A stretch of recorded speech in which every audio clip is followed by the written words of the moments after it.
Assalamualaikum warahmatullahi wabarakatuh. Nama saya Cynthia Damayanti, NPM 1831270065141 dari kelas Enterprise Resource Planning R03.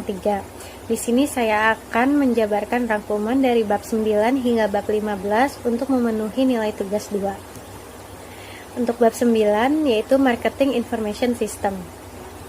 Marketing Information System atau yang biasa disebut juga dengan sistem informasi pemasaran didefinisikan sebagai kegiatan perseorangan maupun organisasi yang memudahkan dan mempercepat hubungan pertukaran yang memuaskan dalam lingkungan dinamis melalui penciptaan, perdistribusian, promosi, dan penentuan harga barang, jasa, dan juga gagasan.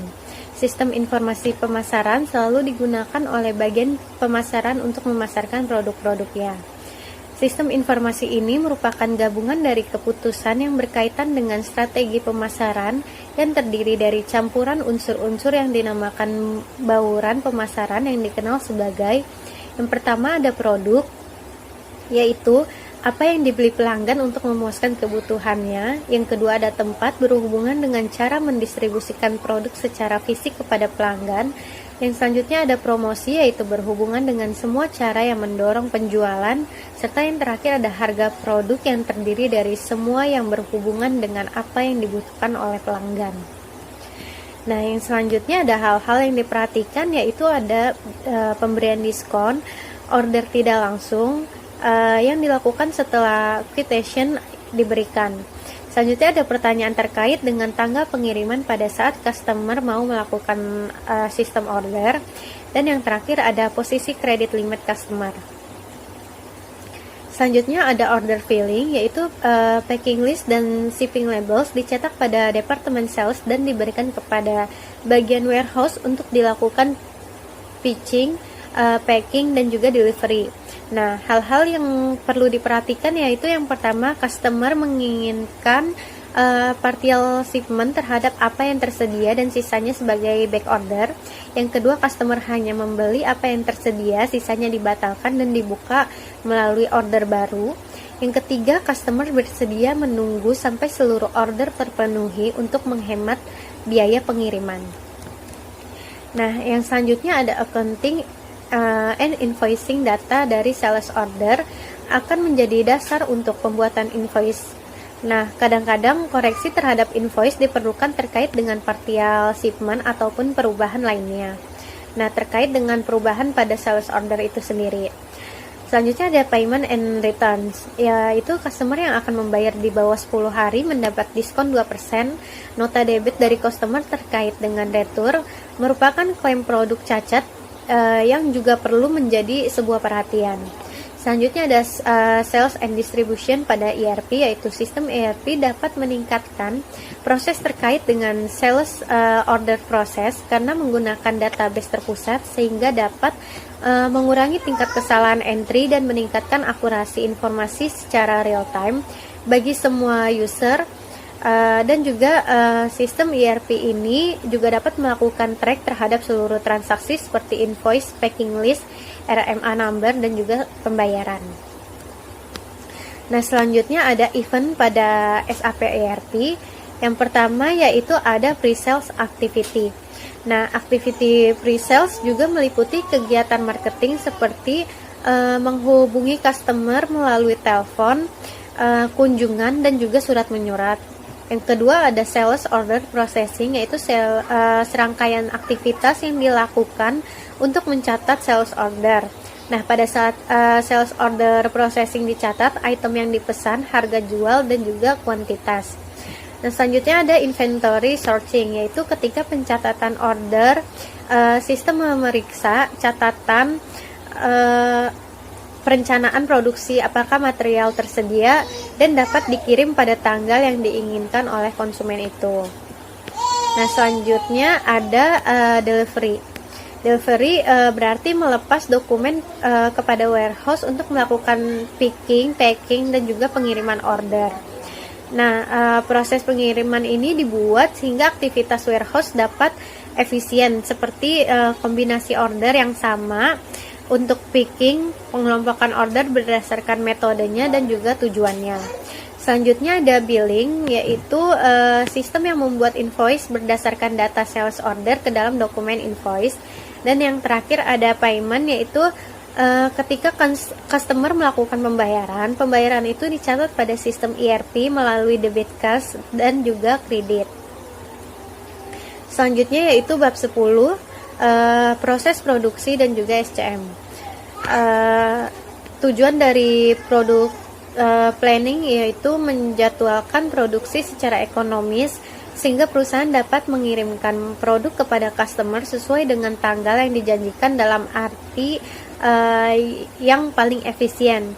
Nah, 3 pendekatan produksi ini yaitu ada make to stock atau MTS, yaitu dibuat untuk persediaan untuk mengantisipasi sales order. Nah, kebanyakan konsumen ini seperti sabun, snack, dan juga yang lainnya. Yang kedua itu ada make to order atau MTO, yaitu item diproduksi untuk memenuhi spesifikasi dari konsumen, dan perusahaan sering menggunakan pendekatan ini ketika memproduksi item yang terlalu mahal untuk disimpan sebagai persediaan atau item yang dibuat dan dikonfigurasikan berdasarkan spesifikasi konsumen, berdasarkan spesifikasi customer seperti percetakan, pesawat udara, dan peralatan industri. Nah, yang selanjutnya ada assembler to order, yaitu item yang diproduksi menggunakan kombinasi dari proses MTS dan MTO tadi. Nah, selanjutnya ada tahapan production planning and control. Nah, RCCP menguji MPS. RCCP yang ditampilkan pada suatu load profil, yaitu untuk sumber daya kritis seperti tenaga kerja, mesin, dan juga peralatan.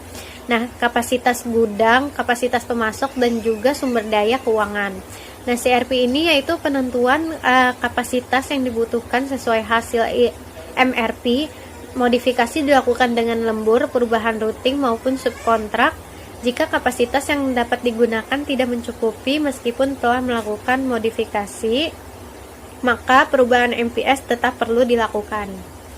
Nah, yang selanjutnya ada bab 11, yaitu Sales and Operation Process. Nah, Sales and Operation Planning adalah salah satu aspek pada perencanaan rantai pasokan yang bertujuan untuk pembuatan rencana bisnis yang terpadu dan berdasarkan dengan konsensus. Nah, SOP ini melibatkan semua area fungsional utama organisasi, termasuk marketing, sales, manufaktur, distribusi, dan juga finance. Nah, 3 prinsip SOP yang pertama yaitu menggunakan sales forecast dan berdasarkan tingkat persediaan yang ada, membuat perencanaan agreed untuk semua produk. Nah, perencanaan agreed ini menyederhanakan proses perencanaan lainnya untuk interval waktu bulanan maupun 4 bulanan. Nah, selanjutnya yang kedua yaitu tahapan SOP, yaitu memecah perencanaan agregat menjadi perencanaan produksi yang lebih spesifikasi untuk masing-masing produk ke dalam interval waktu yang lebih kecil. Nah, yang ketiga yaitu menggunakan perencanaan produksi untuk menentukan kebutuhan bahan baku. Nah, perencanaan agregat SOP itu dalam jangka waktu menengah. Yang pertama ada jumlah produksi dalam unit agregat pada family produk, bukan pada level SKU. Yang kedua, kapasitas yang diperlukan berupa reguler, lembur, dan juga subkontrak. Dan yang ketiga ada rencana tenaga kerja. Selanjutnya yaitu hasil dari perencanaan agregat SOP. Nah, yang pertama kuantitas produksi dari regular time, overtime, dan subkontrak time digunakan untuk menentukan jumlah tenaga kerja dan tingkat pembelian supplier. Nah, yang kedua penyimpanan persediaan digunakan untuk menentukan berapa ukuran gudang dan modal kerja yang diperlukan. Yang ketiga kuantitas backlog atau stock out digunakan untuk menentukan bagaimana service level customer. Yang keempat ada high rate atau light of tenaga kerja, digunakan untuk menentukan isu terkait tenaga kerja yang akan dihadapi. Dan yang terakhir ada increase atau decrease machine capacity, yang digunakan untuk menentukan jika bagaimana peralatan baru perlu diadakan. Nah, selanjutnya ada strategi dari perencanaan agregat. Yang pertama ada case strategi, yaitu meningkatkan atau menurunkan kapasitas untuk mengimbangi demand atau meningkatkan biaya tenaga kerja, dapat memicu hiring and line. Yang kedua yaitu level strategi, yaitu memproduksi lebih banyak di periode lebih awal, tetapi meningkatkan biaya persediaan dan produk kadaluarsa. Dan yang ketiga ada mix strategi, yaitu fokus pada produksi item yang lebih menguntungkan, pendekatan linear programming. Selanjutnya ada rencana produksi pada SAP ERP. Nah, perkiraan penjualan atau sales forecasting. Nah, kegiatan ini untuk memprediksikan kebutuhan produk perusahaan ke depannya. Nah, perencanaan agregat SOP ini kegiatannya menentukan apa yang akan perusahaan produksi. Nah, yang selanjutnya ada pengelolaan permintaan, yaitu demand atau demand management. Perencanaan produksi ini dipecah menjadi unit waktu yang lebih kecil seperti mingguan, harian, dan masing-masing produk secara individu. Selanjutnya ada perencanaan kebutuhan material atau MRP, yaitu menentukan jumlah dan waktu pesanan bahan baku. Selanjutnya ada pembelian atau purchasing, yaitu informasi kuantitas dan waktu dari proses MRP yang digunakan untuk membuat PO bahan untuk dikirim ke pemasok yang juga sesuai.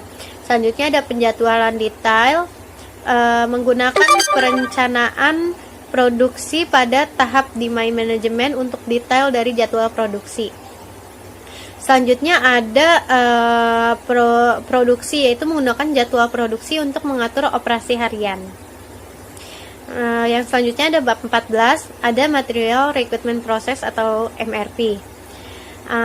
MRP, Sales and Operation Planning, SOP merupakan proses menentukan apa yang akan diproduksi oleh perusahaan. Nah, proses ini mendapatkan masukan dari sales forecasting dan juga starting inventory. Nah, capacity planning atau RCCP merupakan penentuan tingkat kecukupan sumber daya yang direncanakan untuk melaksanakan MPS. Degradasi yang dilakukan untuk menyusun jadwal induk produksi atau MPS master. Dan setelah diketahui jadwal produksi agregatnya, demand management pada proses ini, rencana produksi dispesifikasikan menjadi unit yang lebih kecil seperti dalam bentuk produksi mingguan atau harian. Nah, selanjutnya ada Master Production Schedule atau MPS atau jadwal induk produksi, yaitu adalah perencanaan produksi jangka pendek pada suatu perusahaan yang berisi tentang rencana menyeluruh serta perincian dalam menghasilkan produk akhir atau produk jadi. Nah, berikut adalah gambar dari perbedaan SOP dan Master Schedule.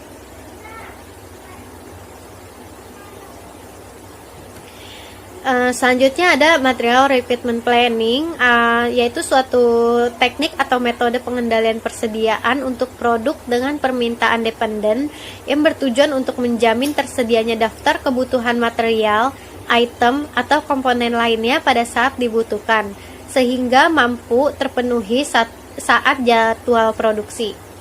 Nah, proses MRP untuk OTS yaitu membutuhkan langkah-langkah berikut. Yang pertama, konservasi kuantitas MPS dari batch patty menjadi 500 LB, yaitu yang kedua kalikan jumlah batch dengan LB atau batch dari BOM untuk menentukan gross recruitment. Yang ketiga, kurangkan kuantitas saldo bahan baku. Yang keempat, rencanakan purchase order dalam kelipatan 44.000 lot. Serta memperhatikan lead time 2 minggu untuk memenuhi NR.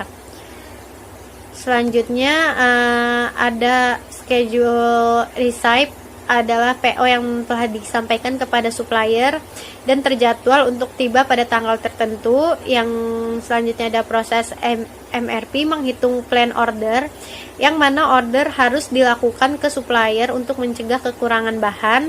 Dan selanjutnya ada plan order, yaitu muncul di dua tempat pada catatan MRP, yaitu plan order release yang menunjukkan kapan order harus dikirim, dan plan order receipt yaitu menunjukkan kapan supplier harus menyampaikan order. Nah, yang selanjutnya ada plan order release.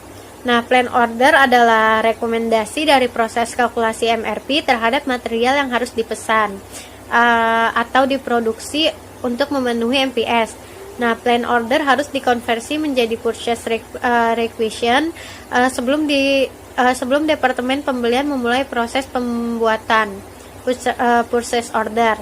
Nah, plan order dapat dikonversikan menjadi PO manual pada sistem SAP R3.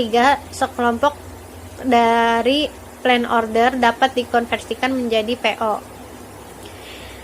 Yang selanjutnya ada bab 13, yaitu detail scheduling atau detail penjadwalan.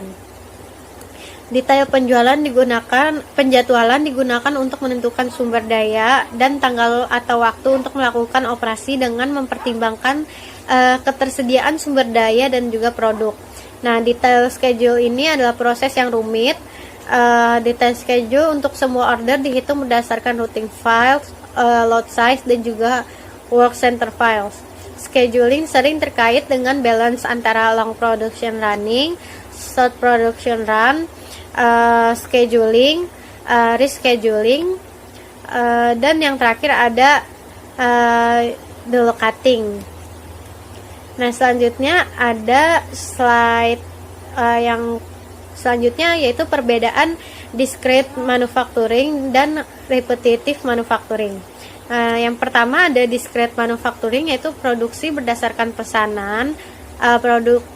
Produk sering berubah, urutan pusat kerja yang bervariasi, produk setengah jadi atau sering disimpan. Komponen dipentaskan dengan mengacu pada pesanan, pemrosesan status, konfirmasi penyelesaian, backflows untuk operasi atau pesanan individual, serta ada pengendalian biaya berbasis pesanan. Nah, untuk yang repetitif manufacturing, yaitu produksi berdasarkan periode. Produk yang diproduksi tidak berubah selama periode waktu yang lebih lama. Aliran yang stabil melalui produksi atau perutuhan yang disederhanakan. Produk setengah jadi sering langsung diproses tanpa penyimpanan sementara. Komponen dipentaskan di lini secara berkala dan anonim, mengurangi upaya kontrol, backflows berbasis period, dan pengendalian biaya berbasis periode. Nah, MRP berdasarkan detail penjadwalan, yaitu proses MRP dilakukan di SAP ERP. Plan order secara otomatis ditransfer ke SAP APO. Nah, jika dibutuhkan SAP APO dapat menjalankan SAP PPMR PDS, dan proses detail di scheduling dilakukan di SAP APO. Nah, hasil dikonversi menjadi plan order di SAP ERP. Production order dilepas pada SAP ERP. Proses yang telah diselesai dikonfirmasi ke sistem good receipts. Selanjutnya ada pengendalian aktivitas produksi. Nah, pengendalian aktivitas produksi ini merupakan teknik dan manajemen kapasitas yang digunakan untuk mengendalikan operasi produksi. Nah, PEC ini memiliki dua konsentrasi utama, yaitu ada priority control dan capacity control. Nah, priority control itu memastikan aktivitas produk mengikuti rencana prioritas, dan capacity control itu memantau work center untuk memastikan jumlah tenaga kerja, waktu, peralatan tersedia untuk pekerjaan untuk dijadwalkan. Nah, hubungan produksi dan akuntansi, yaitu ada data yang dimasukkan pada sistem melalui suatu PC, barcode scan, wireless, PDA atau teknologi RFID. Karena SAP R3 adalah terintegrasi, informasi yang akan dimasukkan untuk pergerakan material akan digunakan secara otomatis mengupdate catatan akuntansi. Sebagai contoh, layer goods recipe yang menyederhanakan koneksi antara penerimaan material dan supplier dan PO yang menghasilkannya. Data yang akurat membutuhkan karyawan perusahaan untuk secara konsisten dan akurat memasukkan informasi ke dalam suatu sistem. Nah, selanjutnya ada ERP dan pemasok. Nah, feeder snacker adalah bagian dari supply chain yang dimulai dari petani menanam oats dan wheat grain dan berakhir dengan customer membeli NRG bar di toko pengecer. Berdasarkan sejarah, peserta di dalam rantai supply menggunakan penawaran kompetitif untuk mendapatkan harga murah. Hal ini umumnya memulai suatu hubungan bermusuhan. Nah, supply chain umumnya lebih efisien jika peserta bekerja berkolaborasi untuk meningkatkan produk, mengurangi kertas kerja, mengurangi persediaan dan biaya, serta meningkatkan responsif kepada customer. Selanjutnya ada ERP dan supply chain. Nah, sistem ERP dapat memfasilitasi efisiensi supply chain. Nah, rencana produksi dapat dibagikan sepanjang rantai supply secara real time. Integrasi akuntansi memperbolehkan manajer untuk mengevaluasi pengaruh dari perencanaan terhadap total biaya rantai supply dan mengukur kinerja rantai supply meliputi case to case cycle time, total SCM odds, initial fill rate, initial order lead time, dan on time performance. Selanjutnya ada bab 14 yaitu proses akuntansi. Nah, aktivitas akuntansi umumnya dapat diklasifikasikan sebagai yang pertama ada akuntansi keuangan, yaitu mendokumentasikan semua transaksi pada perusahaan yang mana memiliki pengaruh pada keuangan perusahaan dan menggunakan dokumentasi transaksi tersebut untuk membuat laporan bagi inventor maupun pihak luar. Nah, laporan-laporan ini disebut sebagai laporan keuangan. Nah, laporan keuangan umumnya meliputi neraca, dan laporan laba rugi. Selanjutnya ada akuntansi keuangan. Untuk pembuatan laporan keuangan perusahaan melakukan tutup buku di mana saldo dari perkiraan temporari atau nominal ditransfer ke perkiraan laba atau laba ditahan. Nah, perkiraan yang ditutup akan memiliki saldo nol dan akumulasi pendapatan biaya dimulai lagi untuk periode berikutnya. Selanjutnya ada akuntansi manajerial, yaitu berkaitan dengan penentuan cost dan profitability dari suatu aktivitas perusahaan. Nah, informasi high level ditunjukkan pada laporan neraca dan laba rugi perusahaan, serta tujuan dari akuntansi manajerial adalah menyediakan informasi terperinci untuk pembuatan keputusan, membuat budget, menentukan keuntungan dari produk tertentu, regional tertentu, atau kampanye pemasaran. Nah, akuntansi manajerial ini menghasilkan informasi yang mana digunakan oleh manajer untuk mengendalikan aktivitas perusahaan sehari-hari dan membuat perencanaan jangka panjang untuk operasi. Nah, selain itu juga untuk pemasaran, kebutuhan personalia, serta juga pembayaran utang. Nah, kebutuhan terkait dengan laporan akuntansi manajerial dapat berbeda antara perusahaan. Dan yang terakhir, aktivitas akuntansi, yaitu ada akuntansi pajak.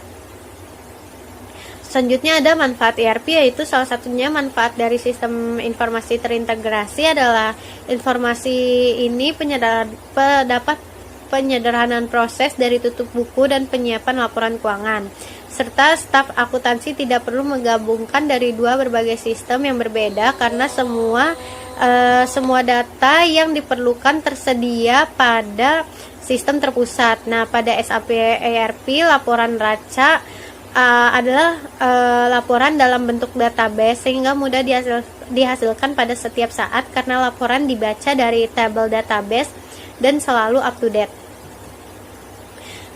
Selanjutnya ada human resource process atau proses sumber daya manusia. Fungsi sumber daya yaitu menarik, memilih, dan merekrut karyawan baru menggunakan informasi dari lamaran, referensi, dan juga interview. mengkomunikasikan informasi terkait dengan posisi baru untuk merekrut melalui organisasi, memastikan karyawan memiliki pendidikan yang sesuai dan sertifikasi untuk mengerjakan tugas mereka, menangani masalah terkait dengan perilaku karyawan, memastikan karyawan mengerti tanggung jawab terkait dengan pekerjaan mereka, mereview kinerja karyawan dan menentukan kenaikan gaji serta bonus, serta mengatur gaji dan kesejahteraan untuk tiap karyawan dan mengkonfirmasikan benefit yang sesuai dibayar kepada karyawan baru dan juga karyawan yang ada, serta mendukung rencana manajemen untuk perubahan dalam suatu organisasi sehingga karyawan yang kompeten tersedia untuk mendukung proses bisnis.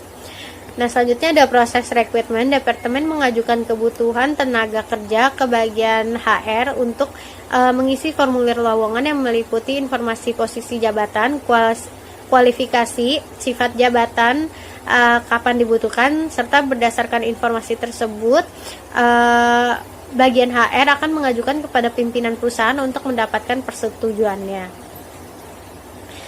Selanjutnya ada informasi kebutuhan yang diumumkan di internal agar karyawan yang ada diberi kesempatan untuk mengajukan diri. Jika tidak ada yang sesuai, maka posisi ditawarkan kepada calon eksternal. Nah, surat lamaran dikelompokkan berdasarkan posisi yang dilamar. Berdasarkan spesifikasi pelamar, maka dibuatkan daftar kandidat potensial. Nah, calon juga dapat direview dari file lamaran 1 tahun terakhir. Nah, data terkait kandidat difotokopi kemudian disampaikan ke departemen yang membutuhkan untuk direview. Selanjutnya ada interview dan juga penerimaan. Dari pelamar potensial dipilih 3 calon, serta HR melakukan kontrak dengan pelamar, serta menjadwalkan interview dan membuat file untuk masing-masing kandidat. Nah, jika kandidat menerima tawaran interview, HR mengatur penjadwalan dan jadwal aktivitas interview. Bagian HR melakukan interview termasuk mendiskusikan pengalaman pelamar dan pertanyaan yang relevan terkait dengan posisi yang dilamar. Supervisor departemen pemohon melakukan interview dan karyawan lainnya juga diberi kesempatan berbicara. Nah, untuk jabatan yang lebih tinggi dapat diinterview pimpinan manajer maupun pimpinan perusahaan. Dari hasil interview, bagian mengupdate file terkait, serta bagian HR dan perwakilan departemen meranking peserta. Jika ada calon yang dapat diterima, bagian HR akan menyampaikan secara lisan kepada calon. Jika calon menerima surat panggilan pemeriksaan kesehatan. Jika semua sesuai, maka surat penerimaan dikirim termasuk tanggal masuk kerja. Nah, bagian HR akan menjadwalkan new employee orientation. Jika tidak ada calon yang sesuai, maka proses rekrutmen dimulai kembali dari awal. Nah, penilaian karyawan yaitu setelah karyawan diterima, bagian HR akan tetap berkomunikasi dengan departemen terkait untuk memastikan karyawan tersebut memiliki kinerja yang baik. Secara berkala dilakukan penilaian karya untuk karyawan maupun karyawan baru. Penilaian ditandatangani atasan dan juga bawahan. Dokumen penilaian di file untuk masing-masing karyawan. Nah, selanjutnya ada pergantian. Biaya pergantian dapat terdiri dari biaya rekrutmen, biaya orientasi, dan juga training. Biaya kinerja di tahun awal karena karyawan masih proses belajar atau menyesuaikan diri. Untuk posisi tertentu, karyawan yang berhenti menyebabkan perusahaan kehilangan pengetahuan maupun supplier relationship maupun customer relationship. Turnover terkait dengan kompensasi dan kepuasan kerja secara berkala, HR melaksanakan training, melaksanakan employee specifying survey, mengumpulkan data dari employee exit survey, serta bagian HR memainkan peranan penting terkait dengan kompensasi, apakah adil bagi semua karyawan sesuai dengan kompetitif dengan bursa kerja. Yang selanjutnya ada time management, yaitu waktu kerja yang diperlukan untuk perhitungan upaya karyawan yang dibayar per jam maupun untuk perhitungan lembur. Data terkait dengan waktu kinerja juga dibutuhkan terkait dengan akuntansi biaya. Pencatatan waktu kerja juga untuk cuti, izin sakit, dan perjalanan dinas. Yang selanjutnya ada pemrosesan penggajian, yaitu proses penggajian adalah penting untuk memastikan untuk upah dibayar dengan benar dan tepat waktu. Elemen penting pada proses payroll adalah perhitungan upah, kesejahteraan, potongan, jam sostek, dan juga perpajakan. Selanjutnya ada manajemen perjalanan. Nah, bagi perusahaan, karyawan banyak melakukan perjalanan dinas, maka pencatatan PD menjadi hal yang penting. PD membutuhkan approval, reservasi kendaraan, dan juga akomodasi. PD membutuhkan perhitungan biaya perjalanan dinas, dan juga menjadi informasi bagi bagian cost accounting untuk pembebanan. Yang selanjutnya ada pelatihan, yaitu training dan pengembangan diperlukan untuk meningkatkan kemampuan kontribusi karyawan kepada organisasi. Nah, HR merencanakan dan menjadwalkan training dengan baik agar training menjadi efektif. Training dan development adalah penting untuk perencanaan pensiun, perencanaan karir, dan talent management. Serta development program juga meliputi rotasi kerja. Sekian dari saya, kurang lebihnya mohon maaf. Wassalamualaikum warahmatullahi wabarakatuh.